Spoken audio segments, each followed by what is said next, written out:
지혜로운 그리스도인의 삶에 대해서 오늘 마지막 시간입니다.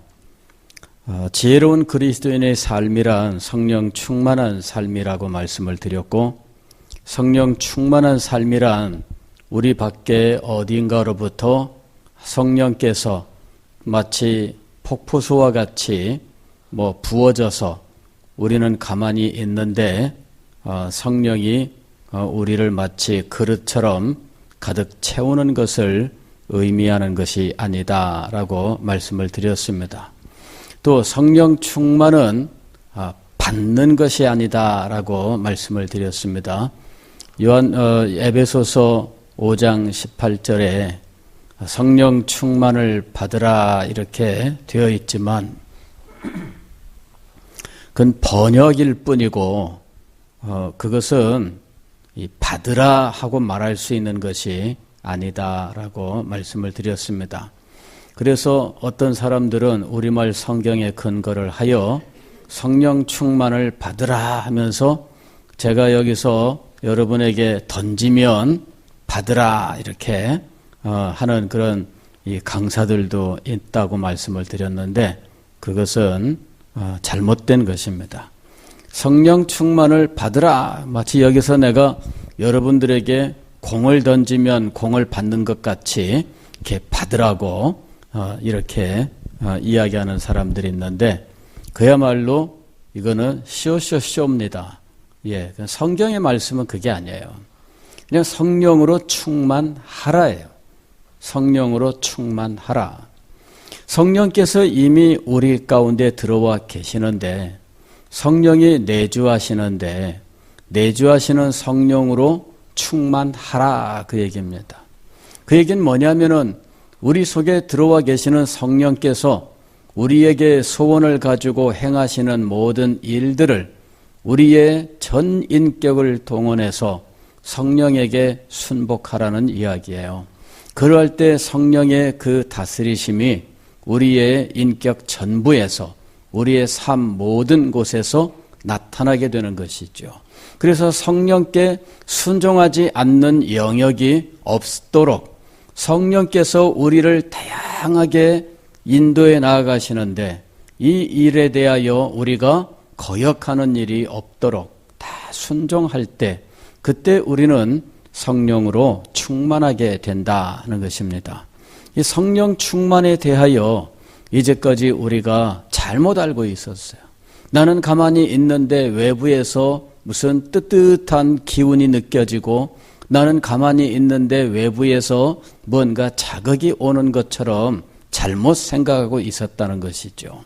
성령 충만은 이미 내 속에 들어와 계신 성령께서 나를 위하여 가지신 모든 뜻과 계획들을 나를 위하여 행하실 때 내가 그것에 순종해야 된다는 거예요. 이것을 성령의 다스리심에 순종하는 것으로 이야기했지만 사실 성경적으로는 다스리심이란 말이 나오진 않습니다. 오히려 성령의 인도하심이란 말로 나와요. 성령이 우리를 인도하시는 거예요. 로마서 8장에서 하나님의 영으로 인도함을 받는 그들이 곧 하나님의 자녀라고 말씀합니다. 하나님의 자녀 속에는 성령의 임재가 있어요. 하나님의 자녀는 임재하신 그 성령께서 인도하시는 일이 있어요. 그러면 성령의 인도하심은 어떻게 우리에게 나타나느냐? 여러분들에게 지금까지 4가지를 말씀을 드렸습니다. 첫 번째로는 모든 진리 가운데로 인도하는 것에 대해서 말씀을 드렸어요. 그래서 모든 진리 가운데로 우리를 인도하시니 우리는 성령의 그 인도하심을 따라서 죄에 대하여 의에 대하여 심판에 대하여 이제 말씀의 가르침을 우리가 받게 되는 것입니다. 그래서 깨달음을 얻어요. 하나님의 영광을 보고 그러면서 죄에 대하여 의에 대하여 심판에 대하여 진리의 깨달음을 얻게 되면서 우리는 우리가 어떤 존재들인지 우리를 위해 베푸신 하나님의 크신 은혜가 무엇인지에 대해서 깊이 알게 되는 거예요. 그러면서 두 번째로 참된 경건으로 인도하는 것입니다. 참된 경건으로 인도해서 이 참된 경건은 예배와 기도로 이루어져 있어요. 그래서 하나님께 드리는 예배, 이 예배에 참된 경건이 나타나고 기도 생활로 그 참된 경건이 나타나는데, 예배와 기도의 기본적인 원리는 무엇이냐면은 자기를 부인하고 라고 하는 것이죠. 자기를 부인하고 자기 십자가를 지고 예수 그리스도의 뒤를 따르는 참된 제자도, 이것이 그 밑바탕이 되고 있어요. 이 원리 위에서 하나님께 참되게 예배하며 하나님 앞에 기도하는 삶을 살아가는 참된 경건으로 인도하시는 거예요. 성령께서 세 번째로 우리를 인도하시는 것은 거룩한 성품으로 인도하는 것입니다. 거룩한 성품으로, 즉 우리 속에 성령의 소욕이 있어요. 그런데 우리에게 여전히 남아있는 육체의 소욕, 이것이 성령의 소욕을 거역하고 있습니다. 그런데 성령의 소욕이 육체의 소욕을 이겨서 우리에게 성령의 열매를 맺게 하는 거예요. 근데 이 성령의 소욕이 육체의 소욕을 이기게 하기 위해서 우리 자신들이 성령의 소욕을 알고 성령의 인도하심에 순종해야 우리의 육체의 소욕을 이기고 우리에게서 성령의 열매가 맺히게 되는 거예요. 그런데 성령의 소욕에 우리가 순종하지 않으면, 그러면 우리는 성령의 열매를 맺을 수가 없어요. 우리에게서는 육체의 일만 나타난다는 것이죠. 육체의 일은 현저하니, 이렇게 이야기합니다. 갈라디아서 5장에서 육체의 일은 현저하니 이러면서 온갖 추하고 더러운 것들이 우리의 마음으로, 우리의 삶으로 나타나게 되는 거예요. 육체의 소욕에게 기회를 주게 되면, 이러면은 우리에게서 죄가 이기게 되는 거죠. 그래서 성령에게 순종해야 성령의 열매를 맺는 거예요. 오직 사랑과 희락과 화평과 오래 참음과 자비와 양선과 충성과 온유와 절제니, 성령에게 순종할 때 우리는 우리의 인격의 변화가 와요. 우리의 성품에 아름다운 열매를 맺게 돼요. 하나님의 형상을 점점 회복해 가게 되는 것입니다. 그래서 이런 성화의 탁월한 진전이 이루어지게 되어 있습니다. 그런데 성령께 순종하지 아니하면 그 사람 속에서 이런 인격의 변화가 일어나지 않아요. 성품의 변화가 일어나지 않습니다. 시기심이 많은 사람은 여전히 시기심을 가지고, 질투하는 사람은 여전히 질투를 가지고, 미워하는 사람은 여전히 미워하고, 도무지 변화될 줄 모르는 거죠. 왜 그러냐 이거예요. 그 성령 충만하지 않기 때문이에요. 육체의 소욕에 자기 자신을 내맡기고 그대로 살아가고 있어요. 그러니 이 사람에게 성품의 변화가 없다라고 하는 것이죠. 근본적으로 성령의 역사를 거역하는 이런 모습들을 보여주고 있는 거예요. 네 번째로 성령의 인도하심은 거룩한 사상으로의 인도하심이에요. 이 거룩한 사상이란 무엇이냐면 하나님의 뜻이에요. 하나님의 뜻. 로마서 12장 2절에서 너희는 이 세대를 본받지 말고, 이 세대라고 하는 것은 일정한 기간 동안에 이 세상이 가지고 있는 가치관, 세계관, 인생관, 이런 일관된 어떤 흐름을 말하는 것이에요. 이 세상은 일관된 어떤 생각의 흐름이 지배하고 있어요. 그런데 이것이 세대마다 조금씩 차이가 납니다. 우리가 세대 차이 이렇게 말하는 것처럼 어른들과 이 장년들과 청년들과 아이들은 전혀 다른 사고방식을 가지고 살아갑니다. 그러나 이렇게 조금씩 다르지만 세상의 원리는 동일합니다. 자기중심이라고 하는 것, 그리고 이 자기를 유리하게 하기 위해서 언제나 우상을 동원한다는 것. 이것이 이 세상이 공통적으로 보여주고 있는 원리예요.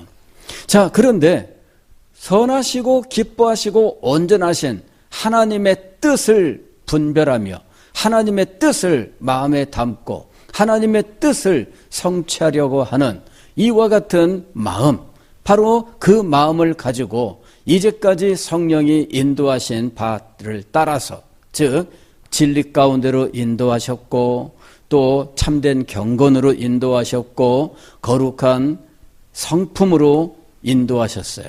이런 모든 것들이 하나님의 뜻을 소망하는 것에 작용해요. 그래서 하나님의 뜻을 분별하고 그 뜻으로 그의 정신세계가 바르게 정돈되는 거예요. 하나님의 뜻으로 그의 정신세계가 정돈되면서 그는 하나님의 사람으로 올곧게 살아갈 수 있게 되는 거예요.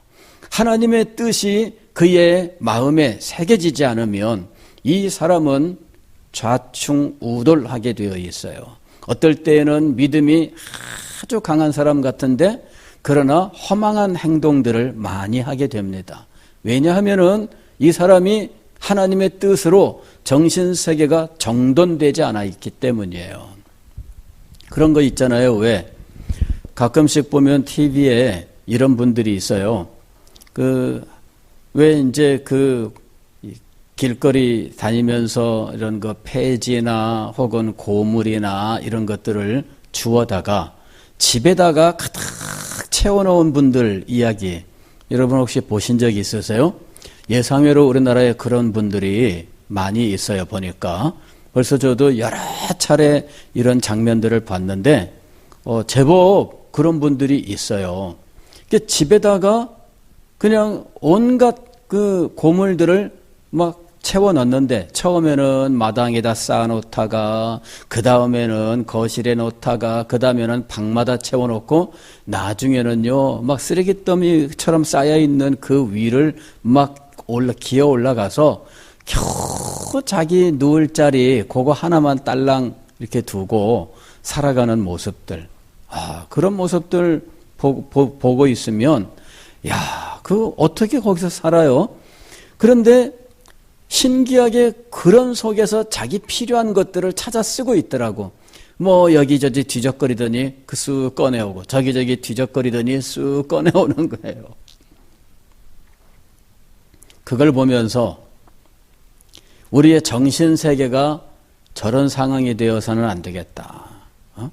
우리 정신세계 속에 온갖 것들이 잡동사니로 들어가 있어요. 이제까지 평생 살아오면서 우리가 경험했던 것들이 우리의 정신세계 속에 그대로 남아있고, 그리고 우리가 살아가면서 겪었던 모든 것들이 그 속에 다 들어와 있는데 이거를 정리를 하질 않아요. 그래서 이런 것들이 우리의 정신세계 속에 그냥 다 쌓여있기만 한 거예요. 그냥 정리가 되지 않고 쌓이기만 해. 날마다 쌓이기만 해요.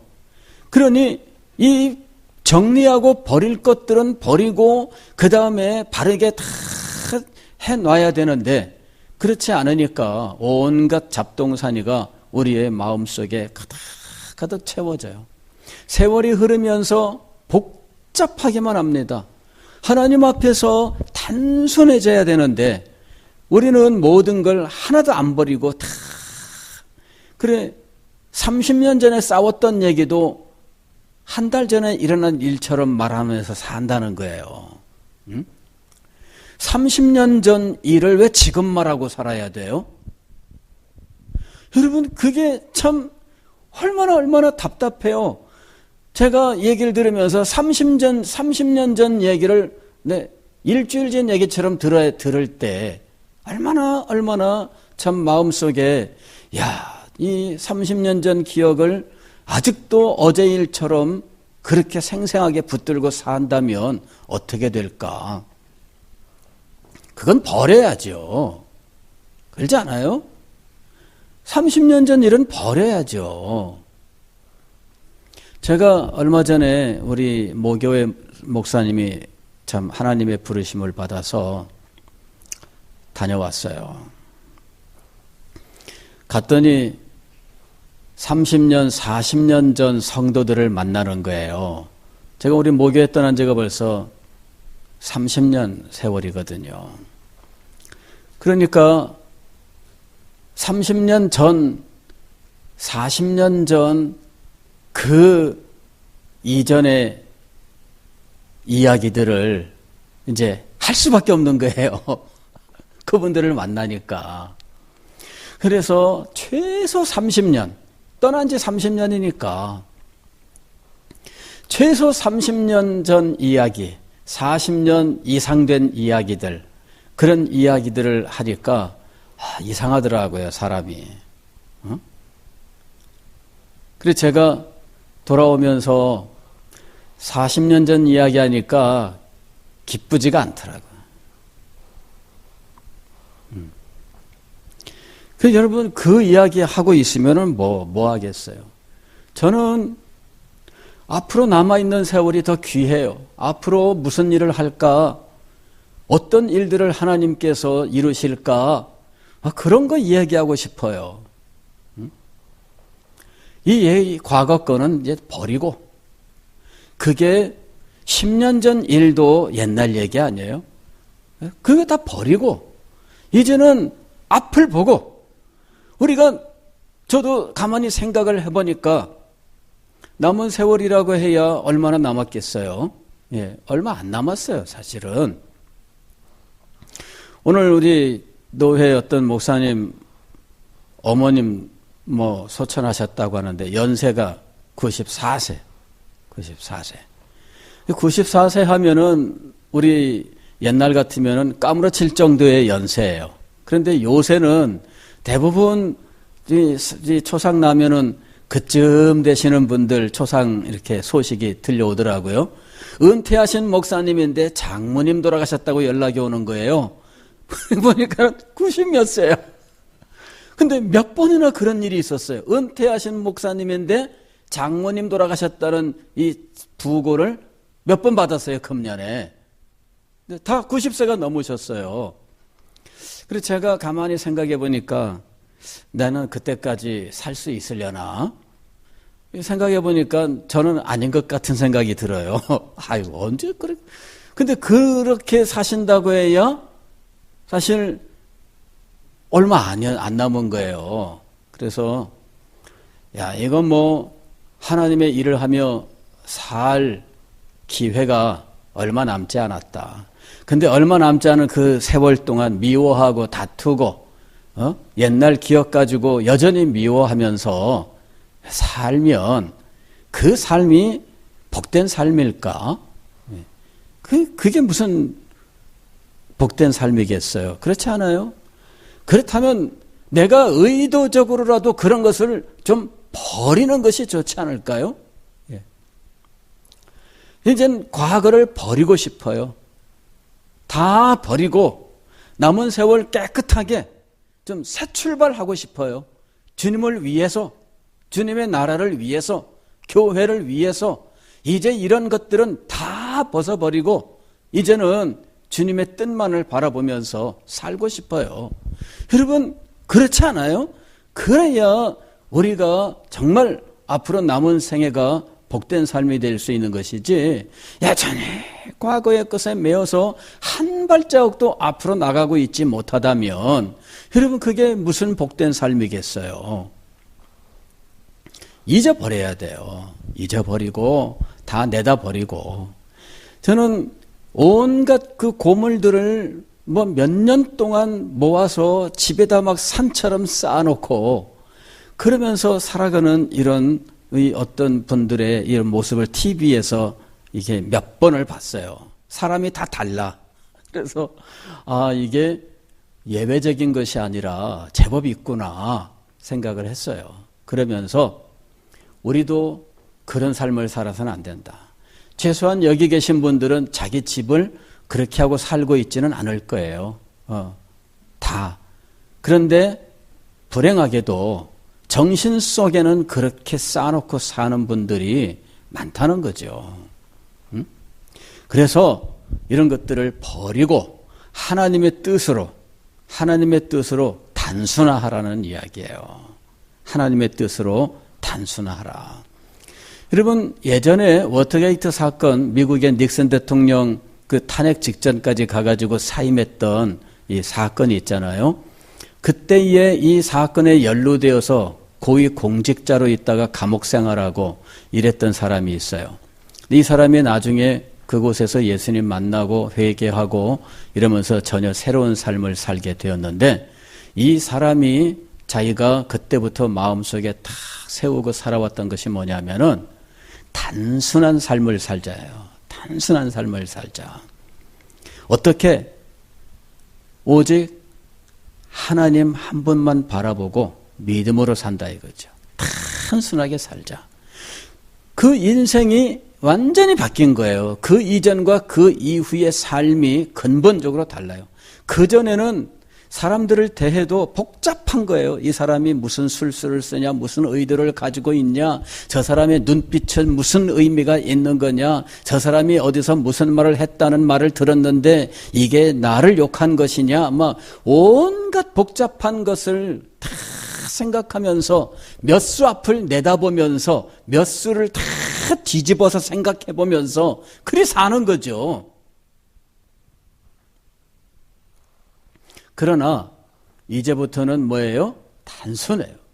오직 하나님만을 바라보면서 살아가는 거예요. 여러분, 그리스도인의 삶은 복잡한 삶이 아니에요. 그리스도인의 삶은 단순한 삶이에요.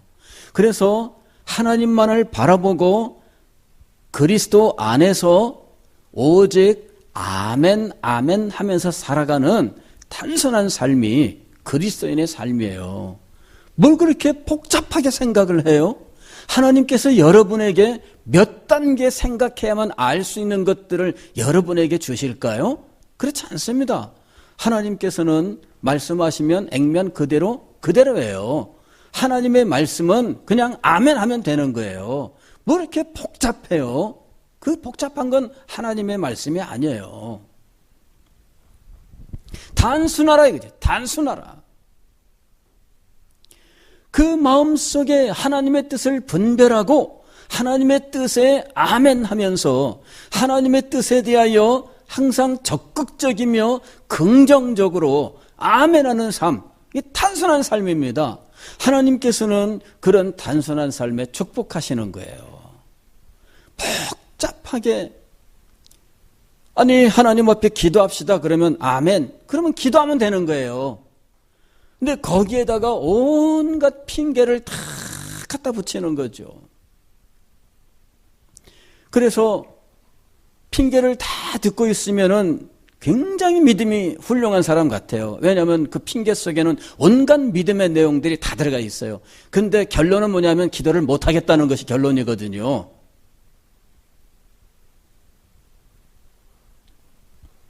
여러분, 믿음에는 온갖 미사여구와 온갖 핑계를 다 붙일 필요가 없어요. 그냥 아멘 하면 되는 거예요. 성령 충만은 그 복잡한 가운데 임하지 않습니다. 하나님의 뜻에 아멘 하는데 하나님의 성령의 충만함이 있는 거예요. 복잡하지 않습니다. 다섯 번째로 성령의 인도하심은 사명으로 인도하시며 사명으로 우리에게 주시는 사명이 있어요. 그 사명에 아멘 하면서 순종할 때 성령 충만하게 되는 겁니다. 사명에 대하여 아멘하지 못하면 성령 충만하지 못해요. 우리는 교회적으로는 5가지 사명이 있다고 이야기를 해요. 예배의 사명, 교육의 사명, 봉사의 사명, 교제의 사명, 선교의 사명, 이렇게 5가지 5대 사명이 있다 이렇게 이야기를 해요. 우리 개인적으로 이런 교회의 사명을 자기의 삶의 모습으로 담고 살아가야 돼. 예배의 사명을 위하여 우리는 진실된 예배자가 되는 거죠. 예배자가 되는 것이 우리의 사명이에요. 예배자가 되는 것이 나의 소망이 되고 정말 하나님 앞에 참 참 예배를 드려야 되겠다. 이런 마음을 가지고 하나님 앞에 예배자로 살아가는 삶. 이것이 우리가 받은 사명입니다. 예배자가 되지 않는다면 이 사람은 성령 충만할 수 없죠. 그렇지 않아요? 예배를 밥 먹듯 빠지는 사람이 무슨 성령 충만이 있겠어요? 여러분 한번 생각을 해보세요. 이거는 누구라도 알 수 있는 일입니다. 누구라도 알 수 있는 일이에요. 여러분, 저도 그런 어떤 마음 상태에 빠질 수 있습니다만은 그 예배 드리는 게 힘들다. 오늘 좀 쉬었으면 그런 마음, 성령 충만한 마음일까요? 한번 여러분 한번 생각을 해보세요. 성령이 주시는 마음일까요? 여러분 성령이 주시는 마음이 아닌데 그 마음에 굴복했을 때 성령 충만이 올까요? 안 올까요? 이거는 굉장히 단순한 거예요, 여러분. 뭐 복잡한 거 아니에요. 예배 빠지자. 그게 성령이 주시는 마음일까요? 누구의 마음일까요? 이거는 단순한 겁니다, 여러분. 가장 기본이에요. 가장 기본이에요. 여기에 무너지면 세울 수가 없어요. 예배에 무너지면 세울 수가 없어요. 그렇잖아요. 응? 이 단순한 것에 대해서 온갖 이야기를 다 하면서 제가 여러분들에게 그동안에 계속 말씀드린 게 그거예요. 예배를 빠져도 되는 합당한 사유가 있다 할지라도 똑같은 은혜를 받는 건 아니다. 여러분들에게 늘 말씀을 드렸습니다. 이 예배에 참석하지 않은 사람들에게도 동일한 은혜를 주시옵고 이렇게 기도하는 분들 많아요. 제가 그리 기도하지 말라 그랬습니다. 왜? 동일한 은혜가 임하지 않는 것이기 때문이에요. 하나님이 원하지 않는 그 일을 왜 여러분이 간청하십니까? 그렇잖아요. 아니 예배 안 드려도 동일한 은혜를 주신다고 하면 예배 안 나와도 되잖아요. 하나님의 뜻이 거기에 있을까요? 그렇지 않습니다. 그렇다면 하나님의 뜻이 아닌데 왜 시간마다 그렇게 기도를 해야 됩니까? 그 기도할 필요가 없는 거예요. 그런 기도는. 하나님은 동일한 은혜 주시지 않습니다. 기도하지 않았는데 동일한 은혜를 주십시오. 하나님이 동일한 은혜를 주실까요? 동일한 은혜 주시지 않지요. 그 당연하지 않아요? 그러면 하나님의 뜻이 아닌데 왜 기도합니까? 그래 제가 이 시간 예배에 참석하지 않는 사람들에게도 똑같은 은혜를 주시고 그렇게 기도하지 말라고 말씀드린 겁니다. 하나님의 뜻이 아니에요. 하나님이 그렇게 안 하십니다. 내가 주일 성수를 안 해도 될 만한 상황에 있습니다. 서방관에 내가 당직이에요. 주일날 당직인데 비워두고 교회 올 수 있나요? 교회 못 오고 당직해야 되겠죠? 그러나 동일한 은혜가 임할까요? 우리가 볼 때는 정당한 사유지만 그러나 동일한 은혜가 임하는 것이 아닙니다. 우리는 이것을 엄숙하게 받아들여야 돼요. 우리가 생각할 때에는 정상 참작의 여지가 있다. 이렇게 보는 사연들이 있어요. 이 사람이 직장 때문에 빠져야 되는 상황입니다.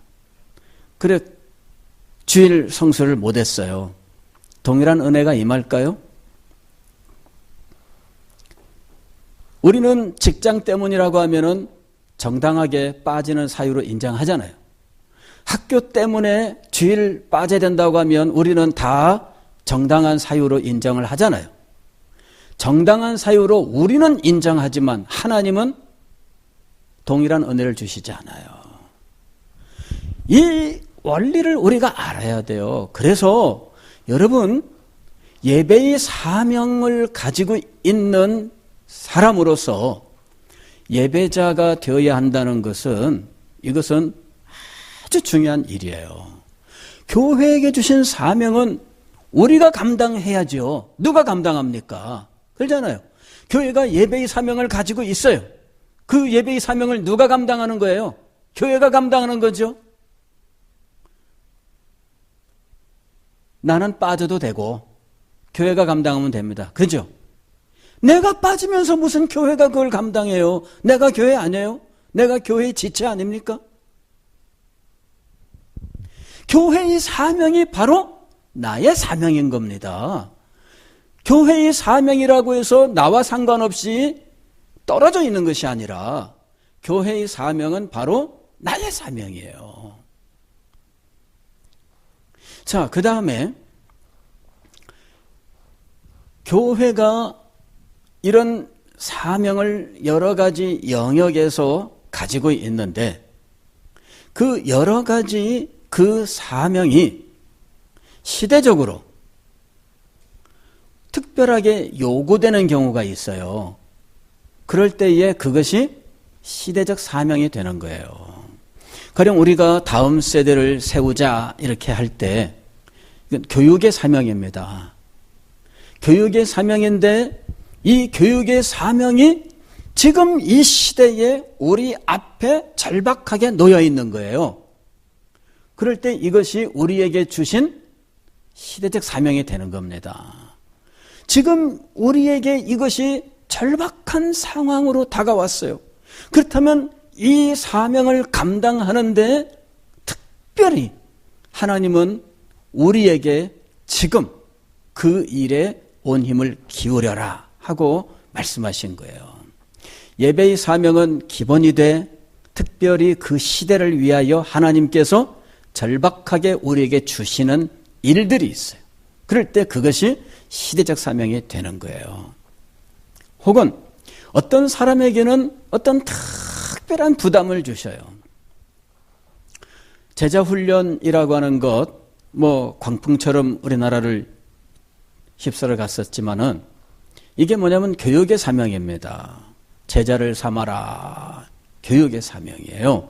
그런데 그것에 대하여 이 제자훈련이라고 하는 어떤 것에 대한 강력한 도전을 받고 그것을 붙들고 내가 평생을 살아야 되겠다고 했다면 그 사람에게 주신 일생일대의 사명이 되는 것이죠. 그리고 하나님께서 그렇게 일생일대의 사명을 주셨을 때에 그 사람의 사역 속에 특별한 은혜를 베풀어 주셔서 성취하게 하시는 거죠. 우리는 성령께서 우리를 사명으로 인도하신다라고 하는 사실을 알아야 돼요. 그리고 이 인도하심에 순종할 때 성령 충만하게 되고 특별히 시대적인 어떤 절박성을 우리로 보게 하고 그것을 위하여 우리가 희생하며 헌신함으로 하나님 주신 이 사명을 감당할 때 그때 그 일에서 특별한 결실을 맺게 하시는 거예요. 그러니까 이 시대적이라고 하는 것은 특별한 결실을 위한 기회예요, 사실은. 그래서 오늘 우리는 성령 충만한 이런 삶을 위하여 이것이 지혜로운 삶입니다. 이것을 외면하고 거역하고 해서 성령을 근심하게 하고 슬프게 하고 나아가서 성령을 거스르며 심지어는 성령을 회방하는 데까지 나간다면 다시 회개케 할 수 없나니라고 하는 자리로 떨어지는 거예요. 그런데 그가 이런 성령의 인도하심을 알고 그 성령의 인도하심에 순종한다면 모든 진리 가운데 모든 참된 경건으로 또 거룩한 성품으로 또한 거룩한 사상과 거룩한 사명으로 인도받으면서 성령의 놀라운 역사가 우리의 삶에 함께 하는 거예요. 그럴 때 성령께서 우리를 들어 사용하시는 거예요. 하나님께서 성령 충만한 자를 사용하시는 거예요. 예. 사도행전 1장 8절 말씀을 보면 예수님께서 이 제자들에게 말씀하셔요. 오직 성령이 너희에게 임하시면, 오직 성령이 너희에게 임하시면 너희가 무엇을 받고? 권능을 받고 사명자가 되게 하시는데 권능 가운데 사명을 감당하게 하셔요. 근데 성령이 너희에게 임하시면 성령께서 우리를 인도하시고 우리가 성령의 인도하심에 순종할 때 성령께서 우리를 사용하시는 거예요. 이런 원리를 우리가 깨달아야 돼요. 이런 원리를 깨달아야 돼요. 제가 내년에 2019년 표를 성령 충만한 교회로 삼았습니다. 성령 충만한 교회. 성령의 사역에 대해서 새해 여러분들에게 제가 집중적으로 말씀을 전할 겁니다. 그리고 우리가 성령 충만하여 성령께서 하나님께서 예수 그리스도를 통하여 우리에게 성령을 말할 수 없이 부으셔서 역사하시는 이 놀라운 부흥의 역사를 위해서 함께 기도하게 될 것입니다. 여러분, 이것이 있어야만 우리 교회가 살고요. 이것이 있어야만 이 시대를 이길 수 있어요. 그냥 교회가 하나의 제도가 되면은 이 시대를 이길 수 없어요. 교회가 하나의 형식이 되면 그러면 우리는 아무런 일도 할 수가 없어요. 스가랴서 4장 6절에서 말씀하셨습니다. 이는 힘으로도 되지 아니하며 능으로도 되지 아니하며 오직 나의 영으로 되느니라. 하나님의 영으로 되느니라. 하나님의 이 말씀을 붙들고 오직 하나님의 영으로 한번 해보자. 이것이 하나님께서 역사하시는 방법이에요. 하나님께서 우리 가운데 권능을 베푸실 때 이는 뭐냐면은 성령으로 우리에게 역사하시는 것을 의미하는데 이 성령의 역사하심은 어떤 힘이라고 우리가 보통 이야기하고 있지만 이건 뭐냐면 성령이 우리에게 강하게 영향을 미쳐서 우리의 생각과 우리의 마음과 우리의 삶과 모든 것들에 하나님의 강력한 은혜의 역사를 베푸시는 거예요. 우리를 그곳에 끌고 가셔서 인도해 가셔서 우리를 사용하시는 거예요. 이 놀라운 일들이 우리에게 있어야 돼요. 우리에게 있어야 돼요. 신앙은 우리의 결심이 아니에요. 신앙은 그냥 우리가 홀로 서는 것이 아니에요. 오직 하나님이 우리와 함께 하시고 하나님이 우리를 붙들어 세우시는 그곳에 신앙이 있는 거예요. 그래서 하나님의 역사를 목격하고 정말 하나님의 역사를 목격하고 그 가운데 있어야만 진정으로 겸손하게 될 수가 있어요. 안 그렇기 때문에 인간이 앞서는 거예요. 인간의 고집이 앞서고 인간의 아집이 앞서고 자기의 자랑이 앞서는 거예요. 자기의 공로를 앞세우고 자기의 권위를 앞세우고 자기의 지위를 앞세우고 이렇게 모든 이런 일들은 무엇 때문이냐면 하나님을 대면하지 못했기 때문이에요. 그래서 여러분 이 2018년을 마감하는 오늘 밤에 정말 여러분 이제 제가 과거의 것을 다 버리겠습니다. 다 버리겠습니다. 5년 전, 10년 전, 20년 전, 30년 전 내 마음속에 쌓아두었던 모든 것 다 버리겠습니다. 이제부터 이 비어있는 곳에 누구로 채우겠다고요? 성령으로 채우겠습니다. 하나님의 뜻으로 채우겠습니다. 거룩한 성품으로 채우겠습니다. 하나님께서 주신 사명으로 채우겠습니다. 여러분 이제 전혀 새로운 것들로 채우세요. 주님께서 기뻐하시는 사람, 주님께서 역사하시는 놀라운 사람으로 우리의 남은 생애가 복된 생애가 될 수 있습니다. 이런 삶이 우리의 삶이 될 수 있기를 주의 이름으로 축원합니다.